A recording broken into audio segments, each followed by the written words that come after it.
Sejam bem-vindos ao FinTouch 2023. Estamos aqui com essa parceria incrível, né? AB Fintechs e Let's Media, produzindo conteúdo, gravando com os profissionais incríveis do mercado. Nessa mesa já sentaram gestores, CEOs, arquitetos, todo mundo que realmente faz parte dessa jornada no dia a dia. Eu sou Felipe Cabral e estou recebendo aqui Gabriel Rodrigues da Elo. Gabriel, é um prazer. Muito obrigado por ter aceitado esse convite. Para a gente é uma honra sempre quando as pessoas topam embarcar nessa conosco. E quero conversar com você, entender aí como é lidar com inovação na Elo, uma série de coisas. Enfim, espero que o nosso papo seja aqui incrível e eu tenho certeza que vai ser. Não, com certeza. Primeiramente, eu que agradeço o convite, ô Cabral. É uma honra poder participar aqui desse podcast com você. A gente está muito feliz de poder participar desse evento. Então, como a gente estava conversando aqui agora há pouco, é uma baita oportunidade da gente mostrar para o mercado, né, como a Elo tem se inserido no contexto de inovação e também, principalmente, né, gerar conexões aqui com startups e empresas que possam ter sinergia com o nosso negócio e com a nossa estratégia, visando principalmente ali a economia tokenizada, né? E aí, já entrando na sua pergunta, né, o que a gente tem feito hoje ali na Elo, né, olhando dentro de inovação? A gente entende que o mercado que a Elo atua, talvez seja hoje um dos mercados que mais esteja em transformação. Não é à toa, a gente tem um regulador, né, nesse mercado que é muito pró-inovação. Isso não é de hoje, né, a gente vem acompanhando isso já há alguns anos.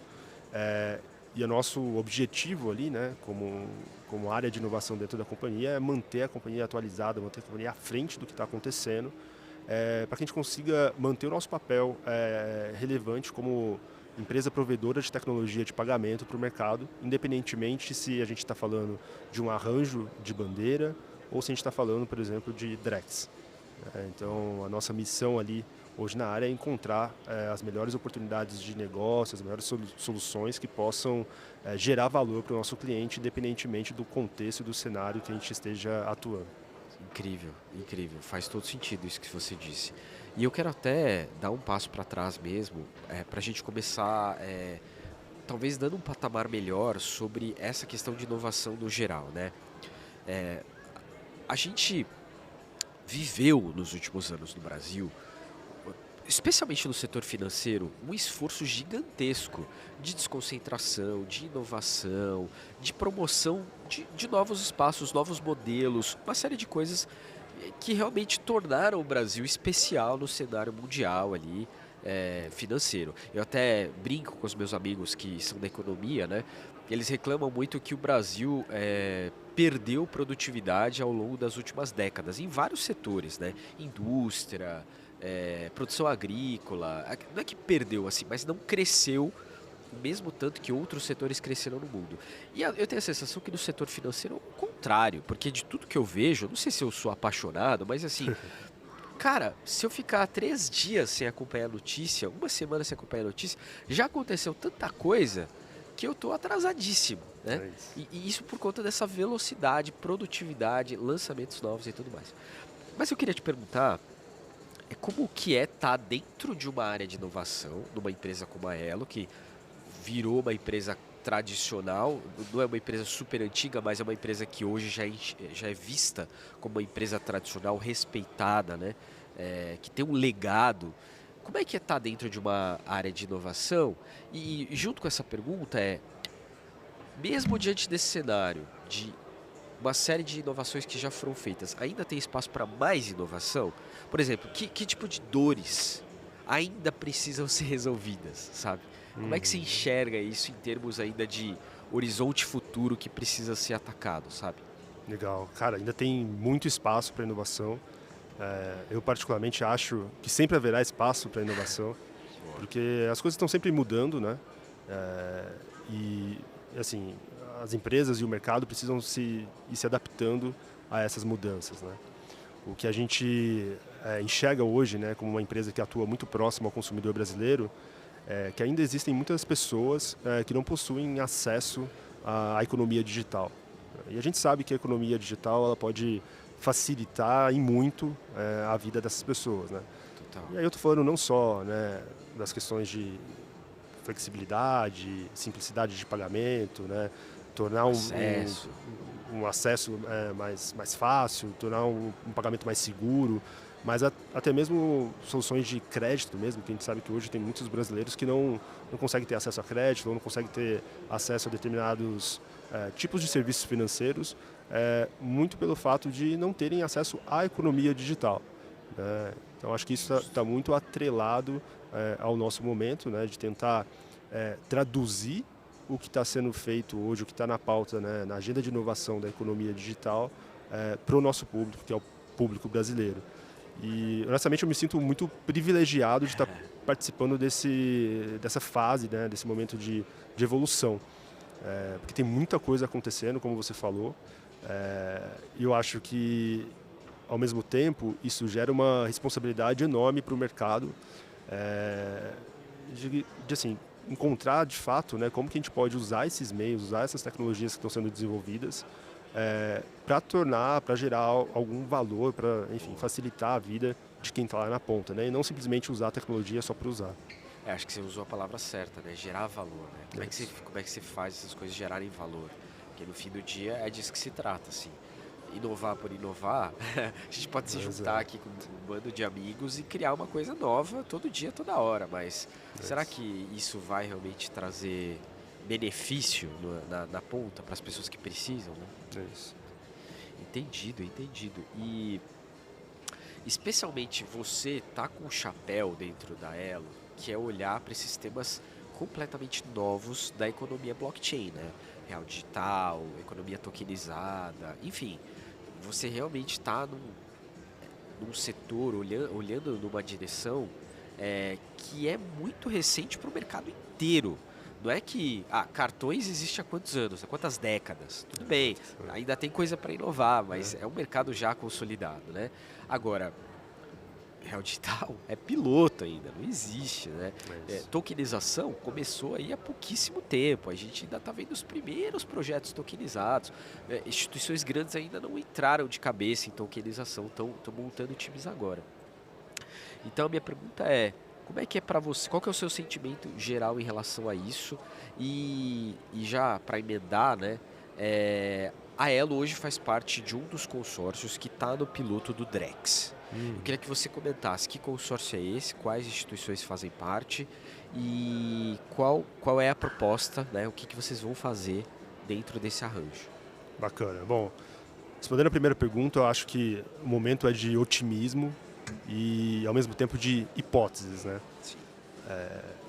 Claro, tem muito a se aprender com o que já foi feito ou o que está sendo feito dentro do mundo ali dos criptoativos, né? Inclusive, eu acho que o próprio Banco Central tomou algumas decisões, até mesmo, né, ao escolher uma rede que seja compatível com o Ethereum, muito pensando em como poder reutilizar o que está sendo feito, né, nas redes públicas ali de blockchain. E eu acho que nós estamos exatamente nesse momento de validar ou invalidar essas hipóteses. Claro que, assim, dentro do contexto do piloto, a gente tem um escopo ali muito fechado e alguns objetivos muito claros, pelo menos nessa primeira etapa, de validar questões relacionadas à privacidade, posteriormente de escalabilidade, de interoperabilidade. Mas, no paralelo, a gente sabe que o mercado está analisando e mapeando quais são os casos de uso em que, de fato, a tecnologia vai ser útil para tornar um processo hoje existente mais eficiente, mais seguro ou mais barato, ou eventualmente até pensar em novas soluções, né, novos produtos que poderão servir para o consumidor final. E aí, entrando no ponto do piloto, da nossa participação no piloto, hoje a gente está atuando junto com a Caixa e com a Microsoft. A Elo entrou como o braço tecnológico desse consórcio, então nós estamos fornecendo toda a tecnologia necessária para que o nó da Caixa opere dentro do piloto do Real Digital. E temos feito algumas discussões, né, ali como consórcio em paralelo, para de fato entender como o que está sendo desenvolvido dentro do piloto, né, e como que o Drex pode impactar no cliente final ali da Caixa, que é um cliente Elo, é um cliente Microsoft também. E aí eu acho que tem um ponto muito particular do nosso consórcio, que a gente está junto com um banco que tem uma característica única entre os outros, que é a característica de ser um banco responsável por benefícios sociais, um banco que está muito linkado ali à proposta de acessibilidade aos serviços financeiros, a democratizar os serviços financeiros. Então a gente tem feito muitas discussões, vários trabalhos e estudos relacionados a como aplicar o Drex no pagamento de benefícios sociais. E aí eu acho que tem um desafio grande, né, de como traduzir essa tecnologia, né, para o público que não é necessariamente o público que esteja mais confortável com essas novidades tecnológicas e que estão, em alguns momentos e situações muito diferentes das que a gente vive aqui, né, aqui nessa nossa bolha de São Paulo. A gente lida ali com o público que está em áreas remotas, sem acesso à conexão, acesso à internet. Muitas pessoas que ainda... Baixa renda, classe C, Exato. D e tudo mais. E que às vezes tem o costume de receber um benefício social, e a primeira coisa que essa pessoa faz é sacar todo esse benefício para utilizar em espécie. Então a gente precisa entender, né, por que eles estão fazendo isso, né? Por que eles se sentem mais confortáveis e seguros fazendo isso, não utilizando um device, um meio eletrônico. Um celular, um cartão. Correto. Então, como que a gente consegue usar o Drex para, de alguma forma, aproximar esse público para soluções que são mais seguras, mais eficientes, eventualmente até mais simples de serem utilizadas, né? Então a gente está bem no meio dessa discussão e também tem, né, junto com essa mesma discussão, também tem alguns trabalhos que a gente tem feito olhando para pagamento offline. Então tem aquele cenário que a gente chama de pagamento dual offline, em que as duas, tanto o pagador quanto o recebedor, estão sem acesso à conexão. Isso é uma situação que pode acontecer, inclusive, com benefício social. E a gente está analisando a possibilidade de, eventualmente, ter uma forma de utilizar o Drex offline para que essas pessoas possam transacionar entre elas de uma maneira simples, né, e eficiente e que independe de conexão à internet, né? Então, cara, que legal. É mais ou menos essa a nossa proposta ali como consórcio, e a gente está super animado, estamos super avançados nas entregas que têm sido propostas ali pelo Bacen. Então, enfim, acho que mais uma vez reforçando a parte que eu me sinto muito privilegiado de estar lidando com esse tema atualmente. Eu acho que é um tema muito importante e que tem muito potencial para o mercado. Cara, que legal. Um monte de gente que está te ouvindo agora com certeza está com inveja de estar nesse lugar e de poder ter essas realizações, mexer com isso. E enquanto você estava falando, várias imagens vieram à minha cabeça, porque eu já conversei com o Rodrigo da Fenasbac, e ele tem até um cartãozinho, uma prova de conceito ali, ele é um teste, o NFC de duplo payment. E a gente conversou bastante sobre isso, assim, falamos de, cara, como isso poderia ser. Eu estudei bastante o modelo de CBDC da China, que é uma CBDC de varejo para pagamentos. Eles não tinham Pix até então, né? Então, meio que a CBDC deles está resolvendo dois problemas. O problema de pagamento, o problema de moeda digital e o problema de pagamento offline, inclusive. Então, enquanto eu te ouvia, todas essas imagens assim foram vindo à minha cabeça e pensando que mundo vai ser esse daqui a 2, 3 anos, né? Quando essas coisas já estiverem ali rodando, saírem do papel e a gente, enfim, se o meu avô tivesse vivo, que faleceu há 20 anos atrás, hoje ele ia ter uma dificuldade imensa de entender até a sociedade, como é que ela funciona ali em termos de finanças e pagamento, porque aquele mundo já não existe mais e daqui a 3 anos também não existirá o mundo atual. Ou existirá, mas estará caminhando para desaparecer, para se tornar obsoleto de alguma forma. Não, e é importante que a gente também tenha em mente, né, que o Drex ele é o primeiro passo, né, dessa evolução rumo à economia tokenizada. Então, o que a gente está vislumbrando como empresa, o mercado e o próprio regulador é um cenário de economia tokenizada, né? Não é apenas ter uma moeda digital, né? Embora isso pareça simplório, mas é algo bem complexo, né? Mas, total.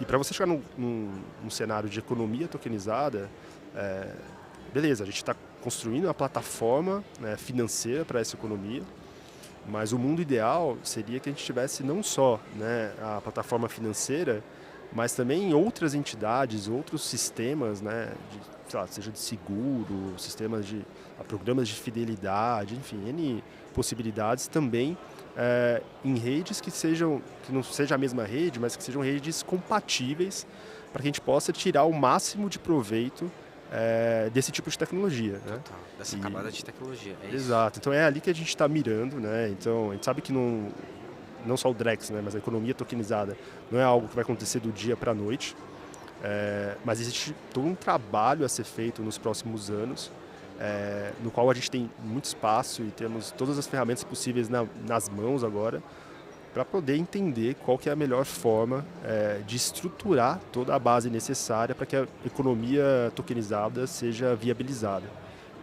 Então a gente está nesse caminho, a gente está nesse momento. Cara, total. Isso me deu até a deixa para a próxima, última pergunta que eu tinha para te fazer, que é o seguinte. Todo mundo que eu converso, de bancos, fintechs, de empresas que estão há bastante tempo no setor, eu tenho a sensação que às vezes as opiniões são meio 8 ou 80. Assim. As pessoas se posicionam em algum polo relacionado ao tema tokenização. De um lado, eu vejo pessoas muito céticas em relação a isso, dizendo, pô, mas a gente já não distribui título público federal do jeito tradicional? Qual é o ganho de tokenização? Dá para ampliar a margem de tempo de negociação, mas será que isso gera tanto valor? Então tem um ceticismo, assim, tem um questionamento, uma dúvida acerca de o que é a tecnologia de blockchain e os projetos tokenizados vão realmente trazer de benefício para o mundo real. E por outro lado, na outra ponta da corda, principalmente quando eu estou conversando com exchange, corretora cripto e tal, você vê um apaixonamento, encantamento, a galera assim completamente vendida e falando que, pô, amanhã todo mundo vai pagar o cafezinho com o Ethereum, com o token da XPTO, enxergando que essa revolução já aconteceu, né? E a gente sabe que também não é bem assim, né? A experiência hoje de autocustódia, por exemplo, é terrível, né? Ter uma MetaMask ali para executar pagamentos do dia a dia não é uma das coisas melhores que existem, né? Isso precisa ainda avançar. Com certeza a Elo vai lançar soluções, várias empresas aí já estão fazendo isso. E eu queria te perguntar assim, como é que você olha para esses dois pontos da corda, né? Em que degradê você se posiciona? O que você enxerga de oportunidade e de dificuldade quando você olha para o tema de tokenização de modo geral? Bacana. Cara, eu tendo a dizer que eu tô mais pro lado otimista da coisa, assim. Só que ao mesmo tempo, é aquilo que a gente estava conversando, né, no início do nosso papo aqui. A tecnologia, é muito clichê falar isso, né, mas a tecnologia ela é o meio, né? Então, não adianta a gente querer forçar o que a gente está construindo aqui para uma situação que não vai agregar em nada, não vai fazer sentido nenhum. Então, poxa, pagar o cafezinho, honestamente, e aí sem querer vender meu peixe aqui, mas é muito mais fácil pagar com o meu cartão da Elo aqui do que utilizar o Drex, eventualmente, para pagar um café ali num estabelecimento comercial. A experiência de pagamento com cartão e NFC, cara, eu uso assim, todos os dias da minha vida. Se você abrir minha carteira agora, vou até fazer isso por diversão aqui com você, deve ter aqui, ó, no máximo, 2 ou 3 cartões, ó. Hoje, por coincidência, tem R$100, R$5 aqui. Mas é raro ter dinheiro na minha carteira no cotidiano. É raro. Porque você não precisa mais. Até, em último caso, você faz um Pix até pro vendedor de coco que está ali na porta do evento. Né? E tô para te falar mais. Eu nem tô com a minha carteira aqui, porque eu coloco meus cartões no celular. Tenho minha CNH no celular também. Total. Então, cara, hoje em dia eu saio só com o celular, não saio nem com a carteira, porque também não uso dinheiro físico, né? Então, existem situações que, cara, não faz sentido você pensar em usar uma tecnologia como o Drex para tentar, enfim, simplificar alguma coisa. A situação já, assim, o que a gente tem hoje já atende muito bem, né? Então, acho que cabe a gente agora identificar exatamente o que a gente quer resolver, quais são os problemas que ainda existem, e testar. Então, beleza, putz, eu tenho aqui uma hipótese que se eu tokenizar algumas classes de ativos, eu vou conseguir gerar mais liquidez para o mercado, porque eu vou democratizar o acesso a esses ativos. Mais pessoas vão conseguir ter acesso a esses ativos, essas classes de ativos. Fracionalizado por conta da tecnologia. Exatamente. E isso vai gerar mais liquidez para o mercado, enfim, a roda vai girar mais rápido. É uma hipótese. Então, beleza, vamos testar, vamos ver se ela realmente funciona, vamos ver se tem aderência ou não do modelo que a gente está pensando. Isso vale para uma série de outros casos. Um caso, por exemplo, que a gente estava analisando esses tempos para trás era o quanto um token, né, poderia ser aplicável em um contexto de venda de ingressos para grandes eventos, por exemplo. Hoje a gente sabe que tem problema com cambista, com outras... Então, imagina que se você vende um ingresso, esse ingresso é um token, e esse token ele é rastreável e ele está linkado a uma identidade da pessoa que comprou aquele ingresso. Então, além de você criar esse vínculo, né, desse ingresso a essa pessoa, você também pode, né, eventualmente, se você não quiser criar esse vínculo, até mesmo criar esse token de uma forma que o organizador do evento seja remunerado quando um possível cambista revender aquele ingresso para um preço que foi muito além do que ele foi comprado. Então você consegue assim direcionar a tecnologia para alguns casos específicos que fazem muito sentido. E aí tem esses casos mais simplórios até os casos mais complexos que envolvem aí o mercado financeiro e tudo mais. Derivativos, ações, produtos financeiros. Que inclusive está tudo na pauta aí da CVM, que eu acho que também é um órgão que está muito acompanhando muito de perto esse tipo de tecnologia. Então a nossa visão é essa, assim, acho que é uma visão otimista, sim, porém com os pés no chão, no sentido de entender onde a gente vai conseguir encaixar a tecnologia de uma forma que ela, mais uma vez, gere valor para o consumidor final. Perfeito. Cara, você já deu vários argumentos aí para quem está na dúvida, entender o poder disso e onde que estão as apostas, né? Por que tem tanta gente debruçada em cima desse tema. Gabriel, a gente está encerrando aqui o nosso tempo, mas eu queria de novo te agradecer demais, agradecer a ela. Vocês são feras, admiro muito o trabalho de vocês, todo o time, Duda aí, estão de parabéns. Obrigado por você ter topado e a gente se vê no próximo Fintouch Podcast. Valeu. Show.